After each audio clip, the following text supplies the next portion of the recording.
Joining us now is OjyOkpe with stories trending around the world. Hello, Jinex. I get a special Thank one on God Friday. it's Friday. TGIF, my favorite day of the week. How are you, Dr. Abati? Looking dapper this Friday. How are you? Good morning, Ayo. How are you? Oji, you're both matching. Yes, we are. I don't know. I didn't see you this morning, so it's a coincidence. This is nice. I hope you're ready for your exciting new evening tonight. Ready. Yes? Ready to go. It's the Airpiece 10th anniversary, and our Ayo is hosting. Yay, you're doing very well. So I congratulate Airpiece. Yes. I hope this station gets commissioned Yes, for all we these need to know what part-time jobs that you people are doing. I'll speak to Chairman about that. Yes, you should. Rufy on fire. How are you this morning? I'm doing all right. Well, Good. all right. Ayo is so versatile. Yes, I want. It's still our time. Aya claims our time. It's still our time. Body show ends at 11. And our brand. Ayo, you're a phenomenal woman. The woman has been MC before she came to arise. I said, well, congratulations as well. Well, all right. Well, good morning to you, viewers. Let's begin what's trending with reactions trailing President Bola Ahmed Tinubu's directive to ministers and heads of federal government agencies to reduce the number of vehicles in their convoy to 3. The special advisor to the president on information and strategy, Bayo Onanuga, made the announcement in a statement on Thursday, saying that the directive is part of measures to cut the cost of governance. Let me read a part of his tweet. Bayo Onanuga wrote on X, "The cost-cutting measure was announced today in a statement signed by the president. In January this year, President Tinubu took significant steps to reduce government expenditure by reducing his entourage on foreign trips from 50 to 20 officials. For local trips, he reduced it to 25 officials. He similarly reduced the vice president's entourage to 5 officials on foreign trips and 15 for local trips. In the directive issued today, President Tinubu also ordered all ministers of state, and heads of agencies to have at most 5 security personnel attached to them. The security team will comprise 4 police officers and 1 Department of State service officer. No additional security personnel will be assigned, he ordered. President Tinubu instructed the National Security Advisor to engage with the military, paramilitary, and security agencies to determine a suitable reduction in their vehicle and security personnel deployment. All right, let's take some reactions from users on X. This is from Akin, who wrote, "This may be a good beginning if the following are equally reduced. 1. Number of trips out of the capital. 2. Unnecessary workshop that doesn't add to national efficiency. 3. Balanced budget to discourage borrowing. 4. CBN governor should have a limit to what he can buy. 10 billion naira for official cars should be investigated. 5. Office of the First Lady should be scrapped immediately. 6. All contracts must be procured by our rules. Variations should be declared illegal. 7. Wike should show respect to every Nigerian. 8. The president should cut his trips." I mean, that was so funny. Not as funny, given that Wike only last week told people to shut up if you think you know something. Then let me take another tweet. This person wrote, "Let's give a resounding round of applause to our dear President Tinubu for his cost-cutting measure he just announced. I love President Tinubu. What about you?" Another Twitter user, Gutson, he wrote, "My question is, what benefit would this reduction in cost of governance have on ordinary Nigerians? There is nothing to applaud the president for. Nigeria is in a state of nowhere. Fix that 89% of Nigerians can barely feed because of the high cost of foodstuff. Fix that." Dr. Abati, you want to speak on this story? Okay, very quickly. It's interesting that the presidency is now talking about reducing the cost of governance. Almost 2 days after that, the president himself further bloated the size of government. We had previously 45 ministers. By your own calculation yesterday, and by other people's calculation, we now had 48, which means the bureaucracy gets more bloated. Number two, we've been talking about the Oronsanye report, which recommended a leaner government. The Tinubu government at the time said they were going to deal with that report and implement it. This is almost the end of 2024. Nothing has been done. What we've been seeing, it's just cosmetic gestures. In January, the president said, he will reduce the number of entourage. But the same president has traveled 29 times in 17 months. The vice president has traveled 17 times in 17 months. It will have become 19, I think, if he had gone to Samoa, Apia Samoa, except that the windshield of the aircraft, was said to have been damaged in New York. I don't know how that could have happened. But, we have enough aircraft in the field. They could have sent him another aircraft in any case. But they say somebody else, one Mr. Lawal, will now go to Samoa, where an important conversation is taking place. But I digress. Now, again, in 2003, the Obasanjo administration addressed this issue of cost of governance by introducing a monetization policy. Under the monetization policy, things like civil servant, domestic servant allowance, medical allowance, housing allowance, vehicle utility allowance, and all these allowances were monetized and put into the, the salaries of public officials. For persons above level 8, from level 8 and above, 200% of annual salary. The question to ask is, what happened to monetization policy? Because the statement by Mr. Onanuga is saying, a minister cannot go about with more than 3 vehicles. Who is providing those vehicles? Is it not covered by monetization policy? Has the monetization policy of Nigeria, has it been abandoned? And then security personnel, 4 policemen, 1 DSS detail. Okay, maybe because these are persons of interest, VIP movement. But those vehicles, who is maintaining them? Money was even provided for vehicle loan and for fuel under monetization policy.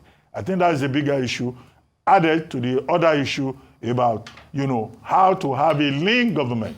The Tinubu government keeps getting fatter and fatter, and yet we get this occasional thing about cosmetic gestures, about reducing the cost of governance. No, they are not reducing the cost of governance. I will believe that they are reducing the cost of governance when senators and House of Reps members stop going about in long convoys, and the president comes to Lagos and he himself uses just 3 cars. Yes, show by example. And we don't see any long convoy. Fantastic, fantastic, Dr. Abati. You cannot be more correct. Lead by example. Rufi. So Dr. Abati here always tells a story of when they went to the Netherlands to make, it was Mark Rutte then, the Prime Minister of the Netherlands. I want everybody watching me out there to please check the GDP of the Netherlands. And the Prime Minister was riding a bicycle. And also, please check the GDP of Nigeria. And President Tinubu just bought a big jet for himself. The first way to cut cost of governance is to cut that jet off. That plane is too big, Oji. The government has not given us in calculative cost how much it costs to fuel that jet for every trip it takes. We need to be able to get to the end of that matter. Secondly, we've talked about how bloated the cabinet is. But even some decisions, bringing about a livestock ministry, which should be normally under the agricultural ministry. We've talked about it. Under agriculture, and you are trying to subsume a Niger Delta ministry, which is the key productive part of this country. Most of the forex of this country come from that Niger Delta ministry. So you wonder how we're thinking. And most of the hitherto cuts that they've made in government, how has it changed anything? Did they even follow the cuts? The office of the First Lady, the other day, she was telling porkies by saying that, nothing comes to our office. But we found out that it was all porkies, that over billions were allocated for her to buy cars. Also, all sorts of government shenanigans, projects and everything. Recently, we brought out a stat that says how many billion was spent on getting visas for government officials. That's what the true cost of government, cutting cost of government starts with President Tinubu. He needs to cost his cost. All the money that comes to the presidency need to be slashed in half. President Tinubu, you and your wife said you were rich already. take up some of these bills. The same president that his son was using presidential jets, wasn't it? I saw that video. Yeah, I mean, talking about the visa story. Personal money to run Nigeria. Yes. Well, I'm not saying you should use his personal money. No. I'm saying because of your own personal money, cut some of these luxurious costs. We can't afford your lifestyle. We knew you were already rich before. You had your own private jet before you came to be president of Nigeria. Rufai, we're saying cut your own lifestyle. We can't afford your luxuries. Rufai, talking about the private jet, somebody just sent me a video of the Singaporean PM, Lawrence Wong, traveling on a commercial flight after state protocols. But I mean, I know that it's going to be a huge, a far-fetched idea for Nigeria for now, for using, I mean, commercial. The British PM flies British Airways. British Airways. Yes. This is the Singaporean PM flying a commercial. But I mean, sell off that big jet.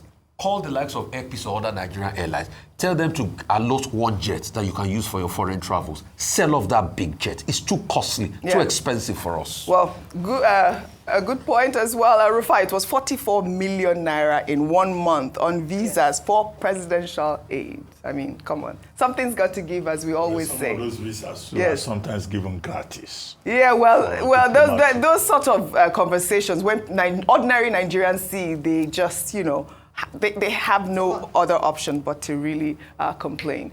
But in the meantime, the First Lady of Nigeria, Senator Oluremi Tinubu, on Thursday distributed 1,200 bags of rice to rural women, vulnerable and less privileged individuals in Anambra State to help cushion the effects of economic hardship. Well, Tinubu was represented by the wife of the Anambra State Governor, Dr. Nonye Soludo. They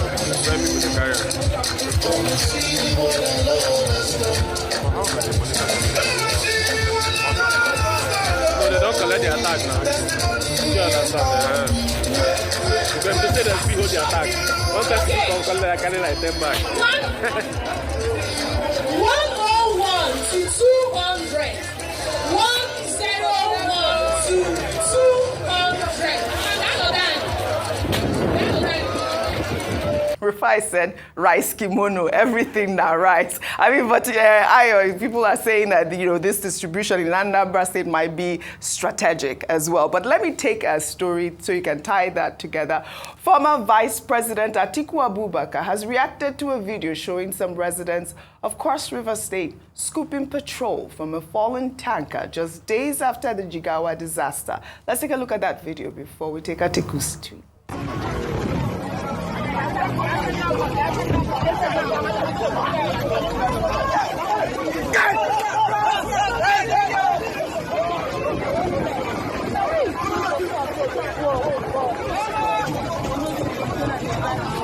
This is still so shocking to me, Ayo. But let me take Atiku's tweet. He wrote on X yesterday, "I know that the times are tough for Nigerians. It has even been made more challenging by the trial and error policies of this bumbling administration. However, your lives are the most precious things that should never be mortgaged. This is why it is pertinent that the concerned government, MDAs, should commence a robust campaign to educate citizens on the dangers of scooping fuel from falling petroleum tankers. Your lives matter to you and your loved ones. Scooping petrol, a highly flammable liquid from a fallen tanker, is a suicide that no one should undertake. We've experienced too many tragedies from incidents such as the latest one in Cross River State, and everything must be done to avert another." Absolutely, very well said.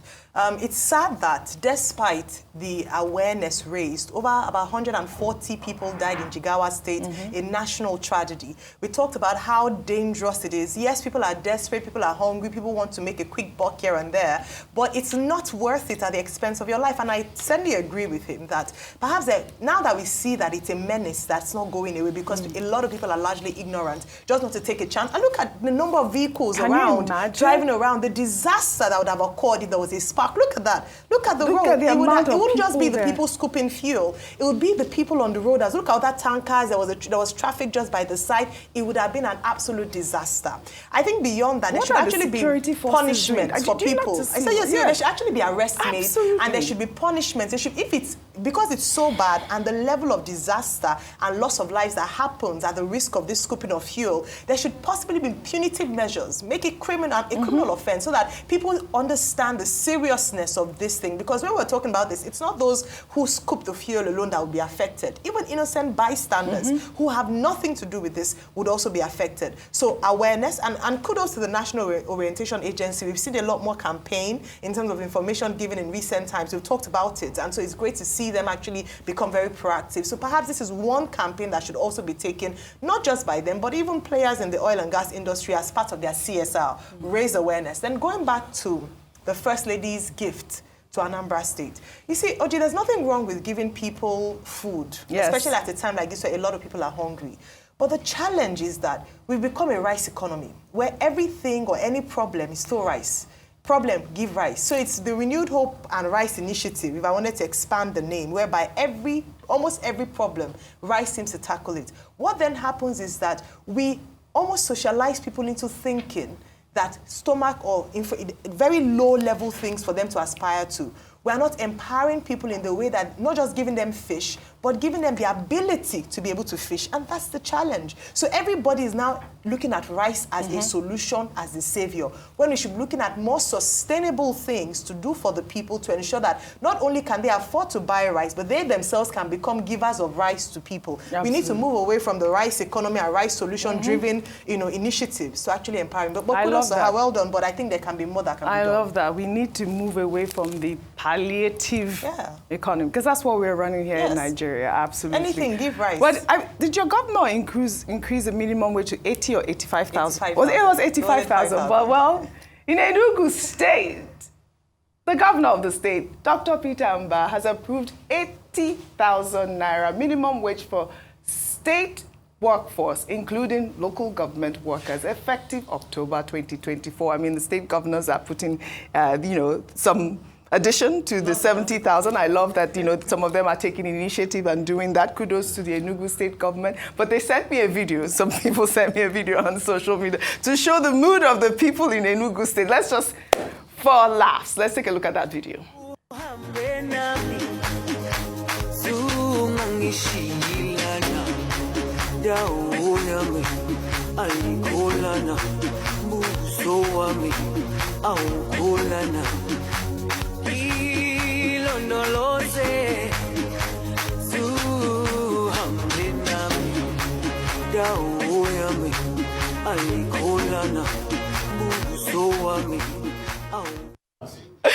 Just to cheer our viewers up. But Rufai, I'm sure you can dance better than that man. I'm sure. I saw you already moving. Well, all right. We'll take another story. The Director General of the World Trade Organization, Dr. OjyOkpe, has debunked allegations of her involvement in facilitating a $57.5 billion loan for the Biafra Republic government in exile. The rumor emanated from Biafran agitator Simon Ekpa, who reported the claim in the now-deleted post on X. Well, according to Ekpa, the funds were meant to support the formation of a new government following a proposed declaration of Biafra independence on December 2nd, 2024. Well, OjyOkpe took to X to debunk the claim. She wrote, "I know no sensible person will believe what is contained in the outrageous tweet below.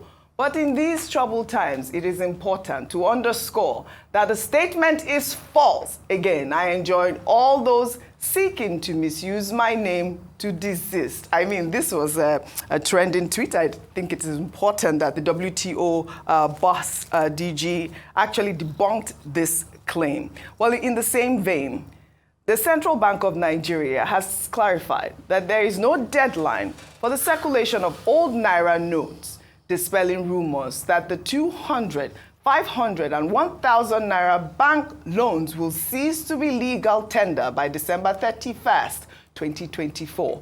The announcement came in a statement by the Acting Director of Corporate Communications, Hakama Sidiali.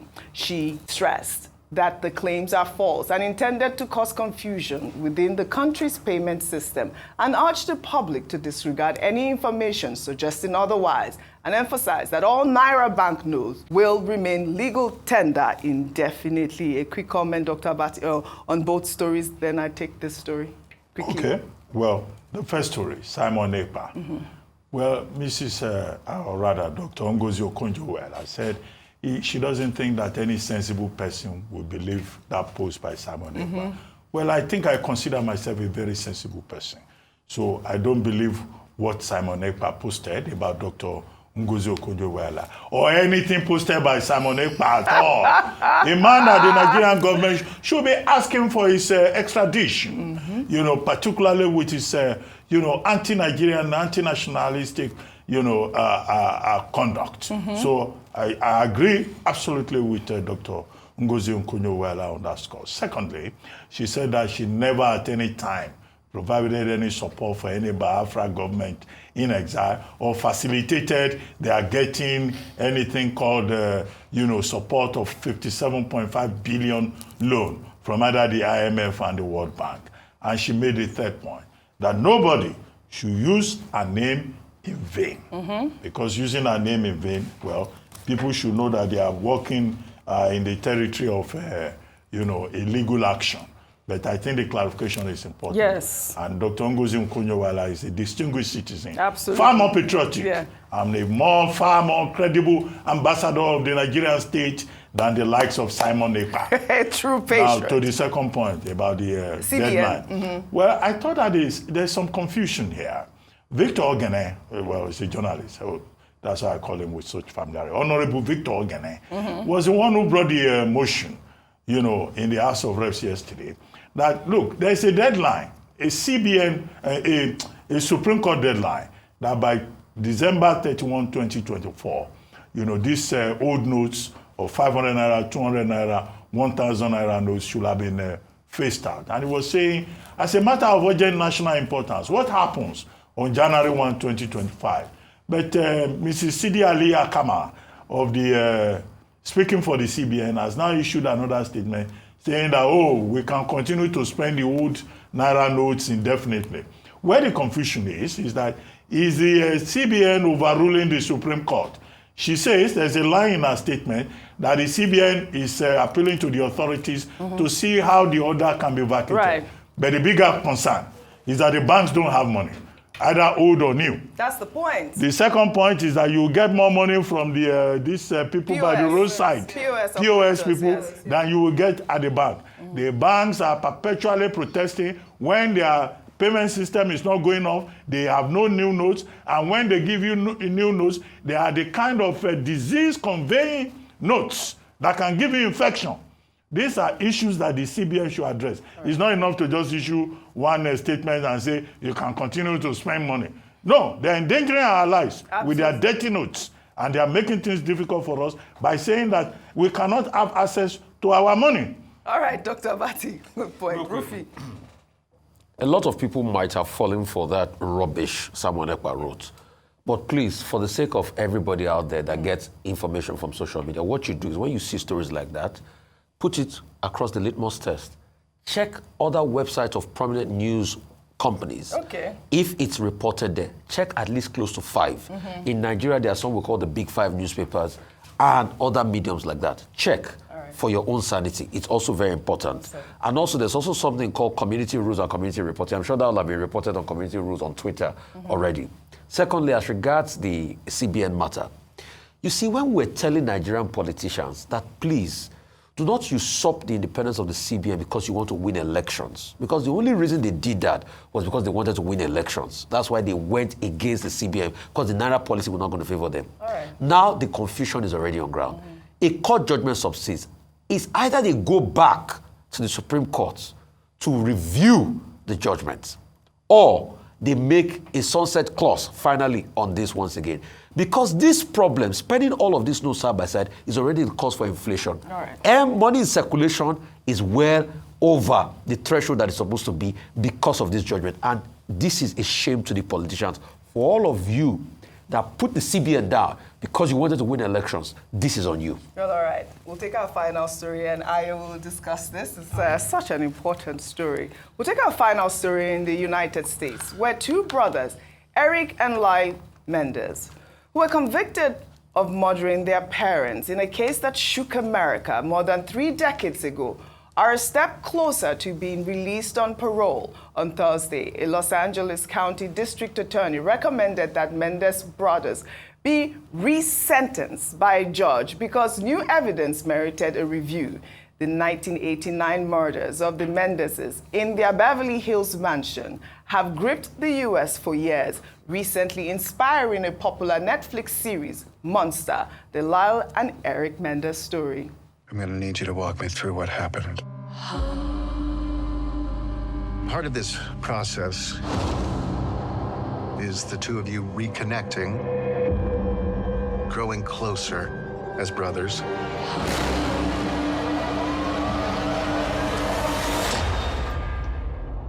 Eric and I killed our parents together, so I'd say that makes us pretty close. All right, this Netflix story has gone viral.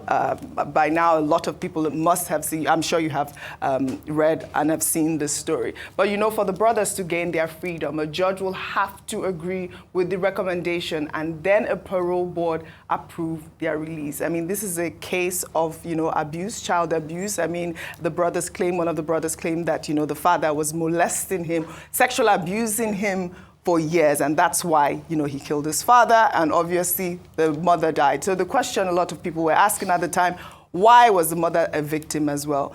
But the response is that the woman was, you know, aiding the crime, enabling the crime. And that is the issue about child abuse that we've only just talked about yesterday.